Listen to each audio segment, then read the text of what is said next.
வில்லியனூர் பகுதியில் தனியார் இருசக்கர வாகன விற்பனையகத்தின் கதவை உடைத்து பணம் திருடிய மர்ம நபரை சிசிடிவி காட்சிகள் கொண்டு போலீசார் தேடி வருகின்றனர். புதுவையை சேர்ந்தவர் அறிவழகன். இவர் வில்லியனூரில் உள்ள பிரபல தனியார் இருசக்கர வாகன விற்பனை கூடத்தில் பணிபுரிந்து வருகிறார். இந்த நிலையில் அறிவழகன் நிறுவனத்தின் கதவை திறந்து உள்ளே சென்றுள்ளார்.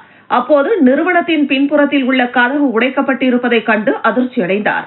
இதையடுத்து நிறுவனத்தில் உள்ள கல்லாவை ஆய்வு செய்த போது அதில் வைக்கப்பட்டிருந்த சுமார் 1,20,000 ரூபாய் பணம் திருடப்பட்டதை கண்டு அதிர்ச்சி அடைந்தார். இதையடுத்து அறிவழகன் இந்த சம்பவம் குறித்து வில்லியனூர் காவல் நிலையத்தில் புகார் அளித்தார். புகாரின் அடிப்படையில் காவல்துறையினர் வழக்கு பதிவு செய்து சிசிடிவி காட்சிகளை ஆய்வு செய்த போது நள்ளிரவில் மர்ம நபர் ஒருவர் நிறுவனத்தின் பின்பக்கம் வழியாக கதவை உடைத்து உள்ளே வந்து பணத்தை திருடி செல்வது பதிவாகியுள்ளது. இதனைத் தொடர்ந்து சிசிடிவி காட்சிகளை வைத்து காவல்துறையினர் மர்ம நபரை வலைவீசி தேடி வருகின்றனர்.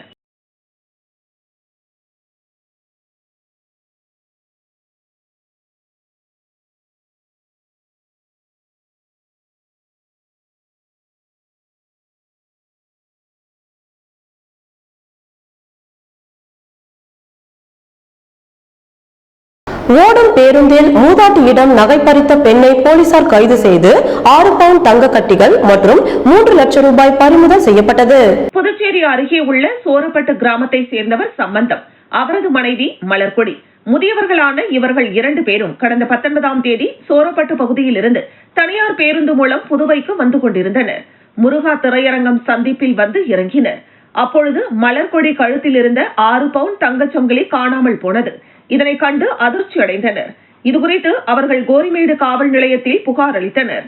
அதன் அடிப்படையில் காவல்துறையினர் அந்த பகுதியில் பொருத்தப்பட்டிருந்த கண்காணிப்பு கேமரா பதிவுகளில் ஆய்வு செய்தனர். அப்பொழுது பேருந்தில் இருந்து சந்தேகத்திற்கிடமான முறையில் பெண் ஒருவர் இறங்கி சென்றதை கண்டுபிடித்தனர். அவர் படத்தை பழைய குற்றவாளிகளின் புகைப்படத்துடன் ஒப்பிட்டு பார்த்தனர். அப்போது அந்த பெண் தூத்துக்குடி மாவட்டம் கோவில்பட்டியை சேர்ந்த சின்னத்தாயி என்பது தெரிய வந்தது. இதனை அடுத்து கோவில்பட்டிக்கு சென்ற காவல்துறையினர் சின்னத்தாயை பிடித்து புதுச்சேரிக்கு அழைத்து வந்து விசாரணை மேற்கொண்டனர். அப்பொழுது அவர் பேருந்தில் கூட்ட நெரிசலை பயன்படுத்தி மலர்கொடியிடம் தங்கச்சங்கிலியை பறித்ததை ஒப்புக்கொண்டார். மேலும் அவர் தங்கச்சங்கிலியை உருக்கி கட்டிகளாக மாற்றி வைத்திருந்ததும் பல்வேறு இடங்களில் கைவரிசை காட்டியிருப்பதும் தெரிய வந்தது. இதனை அடுத்து அவரை கைது செய்த காவல்துறையினர் அவரிடமிருந்து 3.5 லட்சம் ரூபாய் பணம் மற்றும் 6 பவுன் தங்க கட்டிகளை பறிமுதல் செய்தனர். மேலும் அவர் நீதிமன்றத்தில் ஆஜர்படுத்தப்பட்டு காலாப்பட்டு மத்திய சிறையில் அடைக்கப்பட்டார்.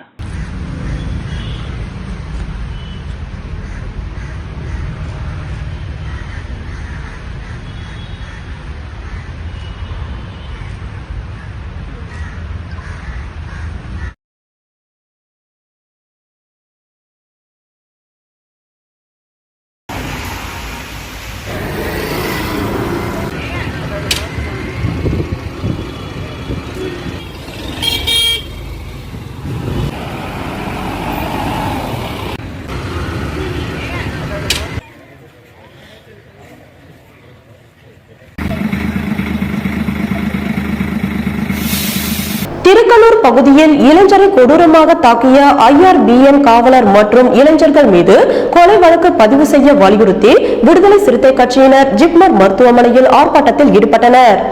புதுச்சேரி திருக்கனூர் அடுத்த குனிச்சம்பட்டை சேர்ந்தவர் 40 வயதான பெயிண்டர் விநாயகம்.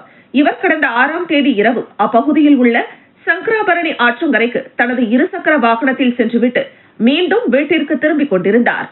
அப்போது திருக்கனூரில் இருந்து தமிழக பகுதியான ஐவேலிக்கு இருசக்கர வாகனத்தில் சென்று கொண்டிருந்த பிரதீப் விநாயகம் ஓட்டி வந்த இருசக்கர வாகனத்தின் மீது மோதியுள்ளார்.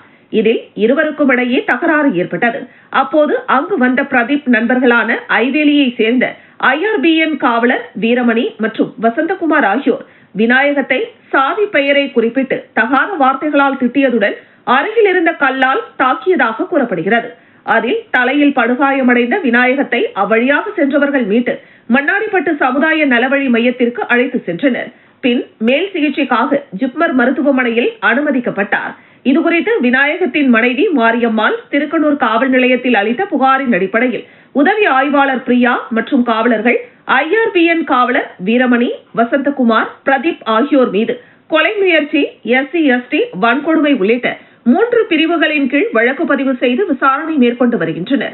இந்த நிலையில் ஜிப்மர் மருத்துவமனையில் அனுமதிக்கப்பட்டிருந்த விநாயகம் சிகிச்சை பலனின்றி உயிரிழந்தார். அவரது உடல் பிரேத பரிசோதனைக்கு பிறகே கொலை முயற்சி வழக்கு கொலை வழக்காக மாற்றப்படுமா என்பது தெரியவரும். இதற்கிடையே இருசக்கர வாகனங்கள் மோதிக்கொண்ட தகராறில் தாக்கப்பட்ட பெயிண்டர் இறந்த சம்பவம் திருக்கனூர் பகுதியில் பெரும் பரபரப்பை ஏற்படுத்தியுள்ளது.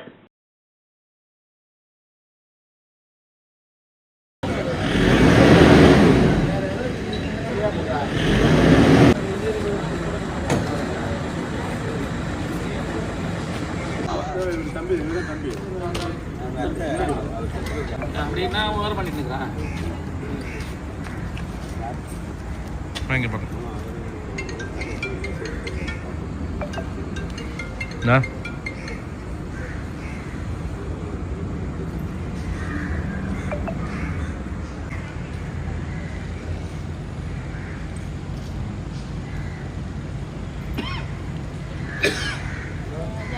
ஒரு நிமிஷம்.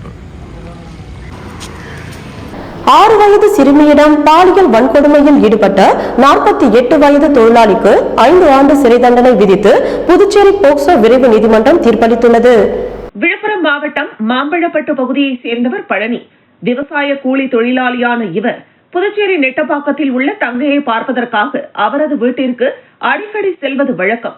அதுபோல் கடந்த 2021ஆம் ஆண்டு ஜூலை மாதம் 29ஆம் தேதி அங்கு சென்றுள்ளார்.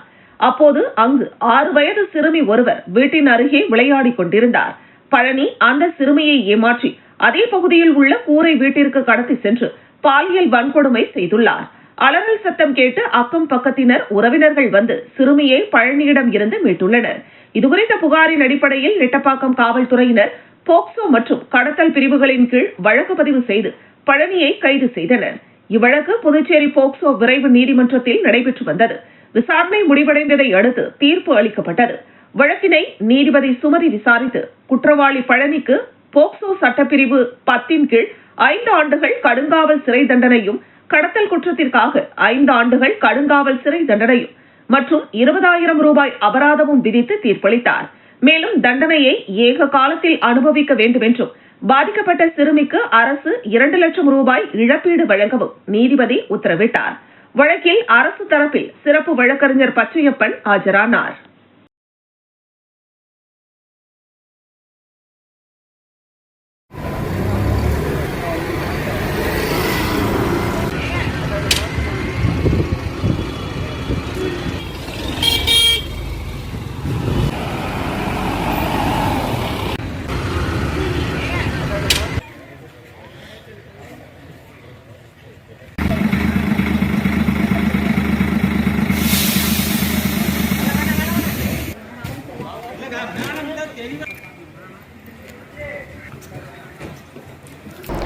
ஆரம்ப சுகாதார நிலையங்களில் வழங்கப்படும் மருந்து மாத்திரைகள் தரமாக உள்ளதா என இளைஞர்களுடன் சேர்ந்து உழவர்கரை பகுதியில் சசிபாலன் பாசறை அறக்கட்டளை சார்பாக அதிகாரிகளிடம் கேட்டு அறிந்தனர்.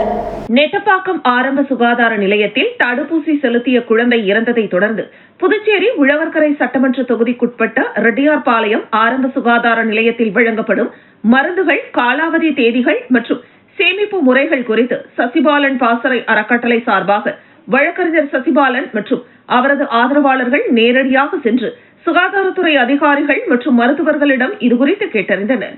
மேலும் மருந்துகளையும் ஆய்வு செய்து பொதுமக்களுக்கு உகந்த மருந்துகளா என்று அதிகாரிகளிடம் கேட்டறிந்தனர். இதில் சசிபாலன் பாசறை நிர்வாகிகள், அப்பகுதியை சேர்ந்த இளைஞர்கள் உட்பட பலரும் கலந்து கொண்டனர். அப்புறம் தான் தெரிய வரும். இருந்தாலும் இன்னும் புதுச்சேரியில எந்த ஒரு இழப்பும் ஏற்படக்கூடாதுங்கிறதுக்காக இன்னைக்கு நாங்க நேராக மருத்துவ ஆஸ்பத்திரி ஆரம்ப சுகாதார நிலையத்தில் உள்ள போயிட்டு எல்லாவோட மருந்தும் எக்ஸ்பைரி டேட் கரெக்டாக இருக்குன்னு சொல்லி நாங்கள் இன்னைக்கு செக் பண்ண போகிறோம். அது அதிகாரியோட வேண்டுதலோடு அவங்க கிட்ட கேட்டு பர்மிஷன் கேட்டு குழந்தைகளுக்கு போடுற ஊசியாக இருக்கட்டும், பப்ளிக் கொடுக்குற மருந்தாக இருக்கட்டும். எல்லா மாத்திரையும் காட்டுங்க. ஏன்னா பப்ளிக்கு கொடுக்குறீங்க எல்லாமே போலி மருந்து. இங்கே பக்கத்தில் சன் ஃபார்மசியில் திறந்து வச்சுன்னு உட்காந்து இருக்கிறீங்க எல்லாம். சரி சரி பண்ண சார் ஒன்றும் இல்லை. இப்போ ஒரு பப்ளிக் வந்து கேட்குறாங்க, நீங்கள் என்ன எக்ஸ்பெக்டேஷன் காட்டல. ரைட். சிலம்பம் போட்டியில் கலந்து கொண்ட மாணவர்களுக்கு பரிசுகள் வழங்கிய பச்சை மாரியம்மன் மக்கள் நற்பணி மன்றம். திண்டிவனம் பட்டணம் அரசு பள்ளியில் சார்பாட்டா சிலம்பம் கழகத்தின் சார்பில் மாநில அளவிலான சிலம்ப போட்டி நடைபெற்றது. இப்போட்டியில் திருவண்ணாமலை, விழுப்புரம், கடலூர், சென்னை, கன்னியாகுமரி ஆகிய மாவட்டங்களில் இருந்து மாணவர்கள் கலந்து கொண்டனர்.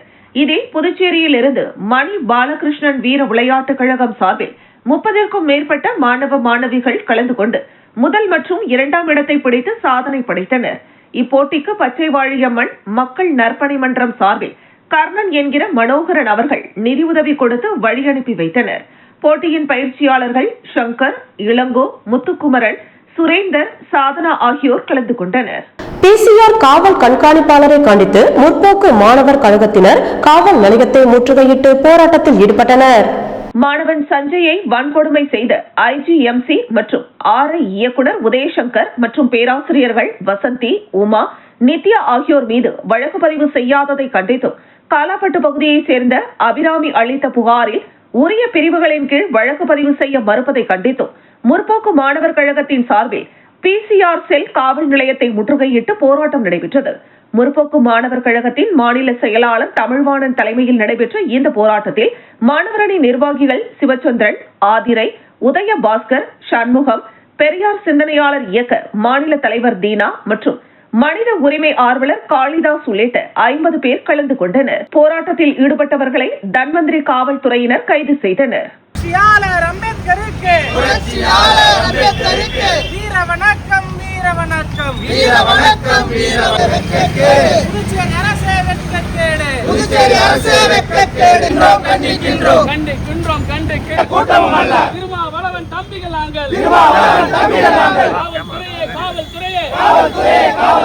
புதுச்சேரி காவல்துறை நடவடிக்கை எடு.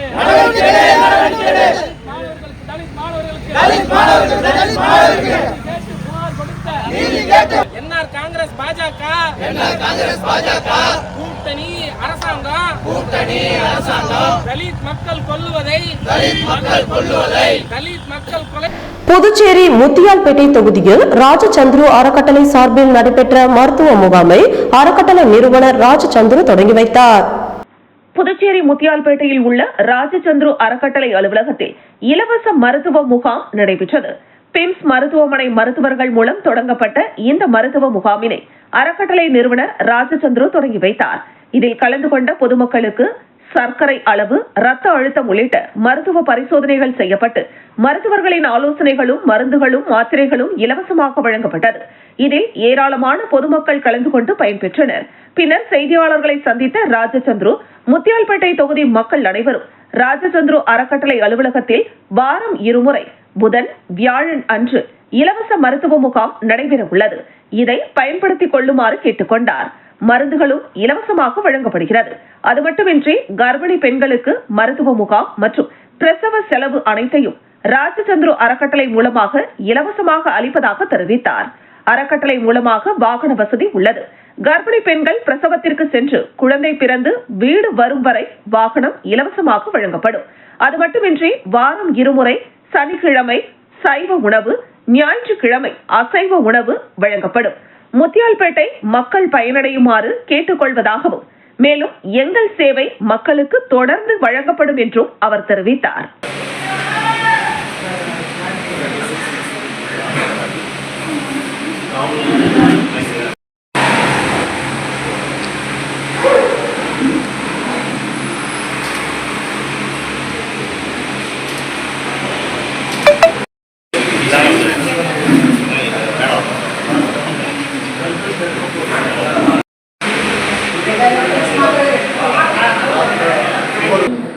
மற்றும் மருத்துவ முகாம் இலவசமாக நம்ம சொல்லியிருந்தோம். அதோட முதல் வாரத்தை இன்றைக்கி இன்றைக்கி ஆரம்பிச்சிருக்கோம் கேம்ப். இன்றைக்கி அந்த கேம்பில் வந்து என்னென்ன பார்க்குறாங்க, பெண்களுக்கான அனைத்து வகையான சிகிச்சைகளும் மற்றும் கர்ப்பகால அந்த ப்ரெக்னன்சி அவங்களுக்கான இஷ்யூஸ் வர்றதுக்கு, ஸோ அதுக்கான அவங்களுக்கான ரெகுலர் செக்அப். ஸோ அது தமிழகத்தில் பேச முடியாததால் கரூர் சம்பவத்திற்கு பிறகு 72 நாள் கழித்து புதுச்சேரியில் ஏதோ சொல்ல வேண்டும் என தாவேகா தலைவர் விஜய் கூறிவிட்டு சென்றிருப்பது வன்மையாக கண்டிக்கத்தக்கது என புதுச்சேரி உள்துறை அமைச்சர் நமச்சிவாயம் கண்டனம் தெரிவித்துள்ளார். சட்டப்பேரவையில் செய்தியாளர்களை சந்தித்த உள்துறை அமைச்சர் நமச்சிவாயம், புதுச்சேரியில் போலி மருந்து தொடர்பாக எதிர்க்கட்சிகள் பல்வேறு குற்றச்சாட்டுகளை கூறி போராட்டங்களில் ஈடுபட்டு வருகின்றனர். போலி மருந்து தொடர்பாக 2012ஆம் ஆண்டு முன்னாள் முதலமைச்சர் நாராயணசாமி முதலமைச்சராக இருந்தபோது நிறுவனங்களுக்கு லைசென்ஸ் கொடுக்கப்பட்டு காங்கிரஸ் ஆட்சி காலத்தில்தான் போலி மருந்து அரசு கொள்முதல் செய்தது. அதனால் சிபிஐ கைது நடவடிக்கை எடுத்துள்ளது என்று விளக்கம் அளித்தார். போலி மருந்து விவகாரத்தில் அரசு எந்த பாரபட்சமும் இன்றி நடவடிக்கை எடுத்துள்ளது. யாரையும் காப்பாற்ற வேண்டிய அவசியமும் தனக்கும் முதலமைச்சருக்கும் இல்லை என்றார். புதுச்சேரியில் நடைபெற்ற தவிக பொதுக்கூட்டத்தில் விஜய் புதுச்சேரி அரசு மீது பல்வேறு குற்றச்சாட்டுகளை கூறி சென்றிருக்கிறார். அதை வன்மையாக கண்டிக்கிறோம், மறுக்கிறோம். புதுச்சேரி மாநில அந்தஸ்து தொடர்பாக 16 முறை தீர்மானம் நிறைவேற்றப்பட்டுள்ளது என்று கூறி மாநில அந்தஸ்து கோரிக்கை தற்போதுதான் வைத்தது போலும் மத்திய அரசின் மீது குறை கூறி பரப்புரையில் பொய்யான குற்றச்சாட்டுகளை கூறியிருக்கிறார். இது கண்டிக்கத்தக்கது. இந்தியாவிலேயே ரேஷன் கடை இல்லாத மாநிலம் புதுச்சேரிதான் என்றும் ஊழல் குற்றச்சாட்டிற்காக அமைச்சர் மாற்றப்பட்டு இருக்கிறார் என்று விஜய் கூறியது தவறானது. சுழற்சி அடிப்படையில் அமைச்சர் பதவி வழங்க வேண்டும் என்பதற்காகவே மாற்றம் செய்யப்பட்டது என்று விளக்கம் அளித்த உள்துறை அமைச்சர் நமச்சிவாயம், தமிழகத்தில் பிரச்சார கூட்டத்தில் பேச முடியாததால் கரூர் சம்பவத்திற்கு பிறகு 72 நாட்கள் கழித்து புதுச்சேரியில் ஏதோ சொல்ல வேண்டும் என்று கூறிவிட்டு சென்றிருக்கிறார் என்று விமர்சித்தார். விஜய்க்கு பேச எழுதி கொடுத்தவர்கள் முழுமையான தரவுகள் எழுதி கொடுத்திருக்க வேண்டும். விஜய் உண்மைத்தன்மை அறிந்து பேச வேண்டும். அடுத்தவர்கள் சொல்வதை கேட்டு அப்படியே பேசுவது அவரது அரசியல் முதிர்ச்சியின்மையை காட்டுகிறது என்று காட்டமாக கூறினார். புதுவை மாநில மக்களுக்கு எந்த ஆட்சி இருந்தால் அனைத்து அடிப்படை வசதிகளும் கிடைக்கும் என்பது நன்றாக தெரியும். 2026ஆம் ஆண்டு புதுவை மாநில மக்கள் ஆசியோடு தேசிய ஜனநாயக கூட்டணி ஆட்சி அமைக்கும் என்று உறுதிபட தெரிவித்தார். திருப்பரங்குன்றம் கார்த்திகை தீபம் விவகாரத்தில் நீதிபதி மீது நடவடிக்கை எடுக்க வலியுறுத்தி பாராளுமன்றத்தில் பாராளுமன்ற உறுப்பினர்கள் கோரிக்கை மனுவை கொடுத்திருக்கிறார்கள். அதில் பாராளுமன்ற உறுப்பினர் வைத்திலிங்கம் முதல் நன்றாக கையெழுத்திட்டு லோக்சபா சபாநாயகரிடம் வழங்கியிருக்கிறார்கள். திருப்பரங்குன்றம் தீபம் என்பது காலம் காலமாக நீண்ட நெடுங்காலமாக ஏற்றப்பட்ட ஒரு விஷயத்தை இன்றைக்கு இந்து மக்கள் மனம் புண்படும்படி மக்கள் விரோத சக்திகளாக செயல்படுகின்ற பாராளுமன்ற உறுப்பினர்களை வன்மையாக கண்டிக்கிறோம். தொடர்ந்து இதுபோன்ற செயல்களில் அவர் ஈடுபட்டால் அவருக்கு எதிராக போராட்டம் நடத்த தயங்க மாட்டோம் என்றும் உள்துறை அமைச்சர் நமச்சிவாயம் எச்சரிக்கை விடுத்தார். பொதுக்கூட்டத்தை புதுவை மாநில காவல்துறையானது மிக சிறப்பான முறையில் கையாண்டு புதுவை மாநிலத்தில் எந்த ஒரு அசம்பாவிதமும் நடைபெறாத ஒரு சூழலை உருவாக்கியிருக்கின்றார்கள். எனவே காவல்துறையினுடைய தலைவர் உள்ளிட்ட அனைத்து காவல்துறையுடைய அதிகாரிகளுக்கு என்னுடைய மனமார்ந்த வாழ்த்துக்களையும் பாராட்டுகளையும் நன்றிகளையும் இந்த நேரத்திலே நான் தெரிவித்துக் கொள்கின்றேன். புதுச்சேரியில் மாடுகளை பிடித்து அபராதம் விதிக்கும் நகராட்சியை கண்டித்து தனியார் பால் உற்பத்தியாளர்கள் சட்டமன்றத்தில் மாடுகளை ஒப்படைக்கும் நூதன போராட்டத்தில் ஈடுபட்டனர். புதுச்சேரி நகர பகுதியில் சாலைகளில் சுற்றித் திரியும் மாடுகளை பிடித்து அவ்வப்போது நகராட்சி நிர்வாகம் அபராதம் விதித்து வருகிறது. இதனிடையே கடந்த சில தினங்களுக்கு முன்பு பிருந்தாவனம் பகுதியில் உள்ள வீட்டில் வளர்த்து வரும் 2 கன்றுக்குட்டிகளை காவல்துறையினர் உதவியுடன் எடுத்து சென்று நகராட்சி ஊழியர்கள் அபராதம் கேட்பதாக கூறி இன்றைய தினம் தனியார் பால் உற்பத்தியாளர்கள் மற்றும் விற்பனையாளர்கள் நலசங்கம் சார்பில் சட்டமன்றத்தில் மாடுகளை ஒப்படைக்கும் நூதன போராட்டத்தில் ஈடுபட்டனர். முத்தியால்பேட்டை பகுதியில் உள்ள மணிகுண்டு பகுதியில் இருந்து சட்டமன்றத்தில் மாடுகளை ஒப்படைக்கும் போராட்டத்தில் ஈடுபட்டனர். மேலும் புதுச்சேரி அரசு மற்றும் நகராட்சிக்கு எதிராக கண்டன கோஷங்களை எழுப்பிய நிலையில் அங்கு பாதுகாப்பு பணியில் இருந்த காவல்துறையினர் சமாதானப்படுத்தி களைய செய்தனர்.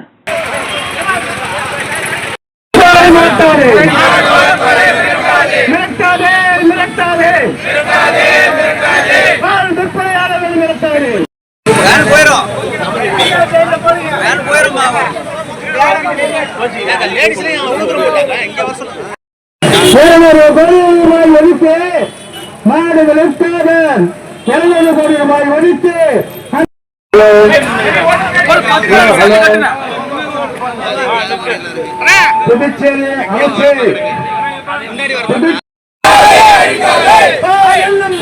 புதுச்சேரி முத்தியால்பேட்டை தொகுதியில் திமுக சார்பில் 2026ஆம் ஆண்டிற்கான நாட்காட்டி வழங்கும் பணியினை சட்டமன்ற எதிர்க்கட்சித் தலைவர் சிவா தொடங்கி வைத்தார். புதுச்சேரி முத்தியால்பேட்டை தொகுதி மக்களுக்கு திமுக சார்பில் தலைமை பொதுக்குழு உறுப்பினர் பிரபாகரன் ஏற்பாட்டில் 2026ஆம் ஆண்டிற்கான நாட்காட்டி வழங்கும் பணிக்கான தொடக்க நிகழ்ச்சி நடைபெற்றது. இதில் சிறப்பு விருந்தினராக சட்டமன்ற எதிர்க்கட்சித் தலைவர் சிவா கலந்து கொண்டு வீடு வீடாக சென்று நாட்காட்டி வழங்கி புத்தாண்டு மற்றும் கிறிஸ்துமஸ் வாழ்த்துக்களை தெரிவித்தார். முத்தியால்பேட்டை தொகுதி முழுவதும் சுமார் 10,000 குடும்பங்களுக்கு இந்த நாட்காட்டி வழங்கப்பட உள்ளது.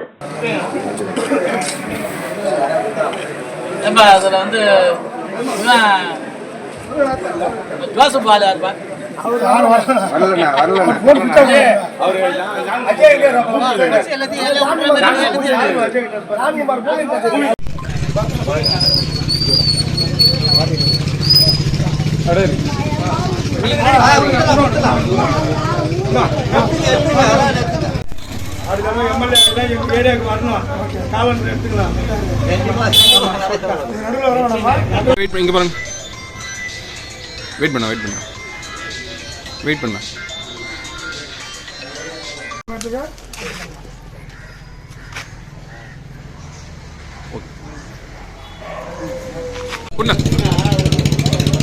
காட்டு மன்னார்கோவில் சட்டமன்ற உறுப்பினர் சிந்தனை செல்வன் மணி விழாவை மாற்றுத்திறனாளி குழந்தைகளுடன் கொண்டாடினார். விடுதலை சிறுத்தைகள் கட்சியின் பொதுச் செயலாளரும் காட்டுமன்னார்கோவில் சட்டமன்ற உறுப்பினருமான சிந்தனை செல்வன் வருகிற 12ஆம் தேதியன்று 60வது மணி விழா பிறந்தநாள் காணுவதை முன்னிட்டு பழங்குடியினர் விடுதலை இயக்கத்தின் மாநில செயலாளர் ஏகாம்பரம் மற்றும் சுகன்யா ஏற்பாட்டில் புதுச்சேரி கம்பன் நகரில் அமைந்துள்ள கருணை இல்லத்தில் கொண்டாடப்பட்டது. இந்த நிகழ்வில் கருணை இல்லத்தில் வசிக்கும் 70ற்கும் மேற்பட்ட மாற்றுத்திறனாளி குழந்தைகளுடன் இணைந்து கேக் வெட்டி ரோஜாப்பூ வழங்கப்பட்டு இனிப்புடன் சிறப்பு மதிய உணவு வழங்கப்பட்டது.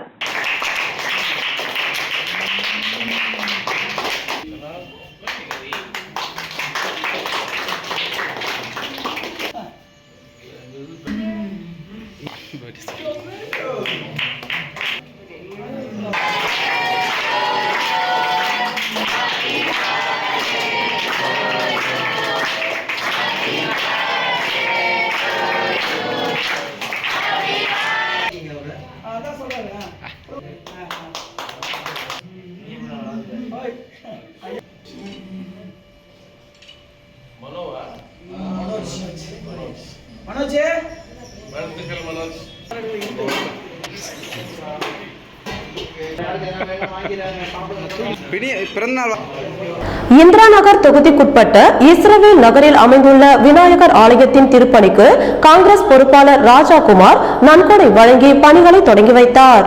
இந்திரா நகர் தொகுதியில் இஸ்ரவேல் நகரில் அமைந்துள்ள ஸ்ரீ விநாயகர் ஆலயம், ஸ்ரீ அம்மன் ஆலயம் கோவில் திருப்பணிகள் நடைபெற்று வருகிறது. இந்த நிலையில் இந்திரா நகர் தொகுதி காங்கிரஸ் கட்சி பொறுப்பாளர் ராஜாகுமார் தலைமையில் காங்கிரஸ் கட்சியினர் கோவில் நிர்வாகத்திடம் நன்கொடை வழங்கினர். மேலும் திருப்பணிகள் தொடக்க விழாவும் நடைபெற்றது. இதனை ராஜாகுமார் தொடங்கி வைத்தார். இந்த நிகழ்ச்சியில் காங்கிரஸ் கட்சி நிர்வாகிகள், கோவில் நிர்வாகிகள், ஊர் பொதுமக்கள் பலரும் கலந்து கொண்டனர்.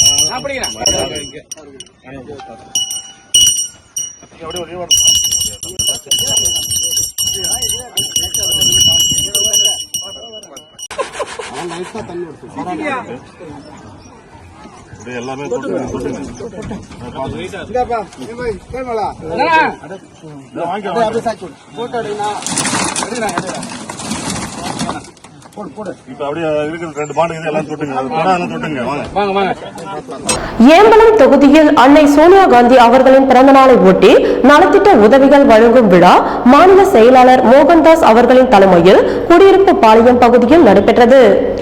புதுச்சேரி மாநிலம் ஏம்பலம் சட்டமன்ற தொகுதிக்குட்பட்ட குடியிருப்பு பாளையத்தில் ஏம்பலம் தொகுதி காங்கிரஸ் கட்சி சார்பில் அகில இந்திய காங்கிரஸ் பேரியக்கத்தின் மூத்த நிர்வாகி அன்னை சோனியா காந்தி அவர்களின் 79வது பிறந்தநாள் விழா குடியிருப்பு பாளையம் பகுதியில் நடைபெற்றது. இந்த விழா மாநில செயலாளர் மோகன்தாஸ் தலைமை தாங்கி நடைபெற்றது. சிறப்பு அழைப்பாளர்களாக முன்னாள் முதலமைச்சர் நாராயணசாமி, காங்கிரஸ் சட்டமன்ற கட்சி தலைவர் வைத்தியநாதன், முன்னாள் சட்டமன்ற உறுப்பினர் கார்த்திகேயன், மாவட்ட தலைவர் குமரேஸ்வரன் முன்னிலையில் காங்கிரஸ் கட்சியின் துணைத் தலைவர் ஸ்ரீதர், மாநில இளைஞர் காங்கிரஸ் தலைவர் ஆனந்தபாபு, பொதுச் செயலாளர் டாக்டர் சசிதரன், எஸ்சி பிரிவு துணைத் தலைவர் பக்ரிசாமி மூர்த்தி, முன்னாள் பஞ்சாயத்து தலைவர் குமரன், அஞ்சாப்புள்ளி, கிராம முக்கிய பிரமுகர்கள் ஐயனார், ரங்கநாதன், மணி, ஏகாம்பரம்,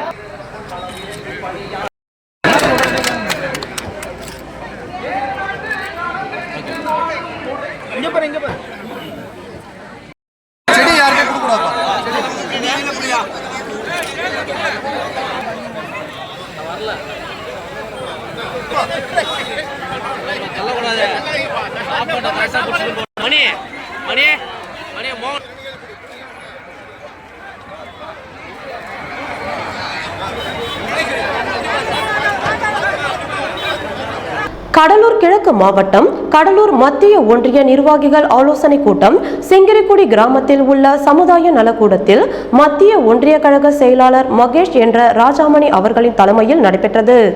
வேளாண்மை உழவர் நலத்துறை அமைச்சரும் கடலூர் கிழக்கு மாவட்ட கழக செயலாளருமான MRK பன்னீர்செல்வம் ஆணைப்படி கடலூர் கிழக்கு மாவட்ட கழக பொருளாளர் MRKP கதிரவன் வழிகாட்டுதலின்படி கடலூர் மத்திய ஒன்றிய செயல் வீரர்கள் கூட்டம் தவளக்குப்பம் அடுத்த சிங்கிரிக்குடி கிராமத்தில் உள்ள சமுதாய நலக்கூடத்தில் கடலூர் மத்திய ஒன்றிய கழக செயலாளர் மகேஷ் என்கிற ராஜாமணி தலைமையில் நடைபெற்றது. இவ்விழாவில் சிறப்பு அழைப்பாளராக மாவட்ட கழகத்தின் கடலூர் சட்டமன்ற தொகுதி பொறுப்பாளர் விக்ரமன், இளைஞர் அணி, தகவல் தொழில்நுட்ப அணி, மகளிர் அணி மற்றும் கழகத்தின் சார்பு அணிகளில் மாவட்ட, ஒன்றிய, ஊராட்சி பிரதிநிதிகள், கிளைக்கழக செயலாளர்கள், BLA 2, BLC மற்றும் BDA பொறுப்பாளர்கள் என்று 50க்கும் மேற்பட்ட நபர்கள் செயல் வீரர்கள் கூட்டத்தில் கலந்து கொண்டு சிறப்பித்தனர். இக்கூட்டத்தில் எதிர்வரும் 2026ஆம் ஆண்டு சட்டமன்ற தேர்தலில் அனைத்து பொறுப்பாளர்களும் சிறப்பாக செயல்பட வேண்டும் என்று பலதரப்பட்ட விஷயங்களை செயல்படுத்துவதில் முடிவெடுக்கப்பட்டது. அந்த திட்டங்களை அவர் கொண்டு வந்திருக்கிறார். அவைகளெல்லாம் இந்த தமிழ்நாட்டு மக்கள் சிந்திக்கின்றார்கள். இந்த 2,80,00,000 பேர்கள் என்று சொல்லுகிற போது 2 குழந்தைகள் படித்தாலும் கூட அவருடைய தாய் தந்தைகள் நன்றி உணர்வோடு அந்த 2,02,00,000 பேர்கள் 40,00,000 பேர்கள் அந்த தாய் தந்தையர்கள் நிச்சயமாக அந்த குழந்தைகள் காலை சுற்றி செய்து கொண்டிருக்கிறது சொன்னால் தியாகராஜர் போன்ற பல்வேறு தலைவர்களெல்லாம் ஊட்டி வளர்த்து கொள்கை மூலமாக நம்ம காட்ட முடியுமா? இப்ப கிடையாது. ஆனா போராடுவோம்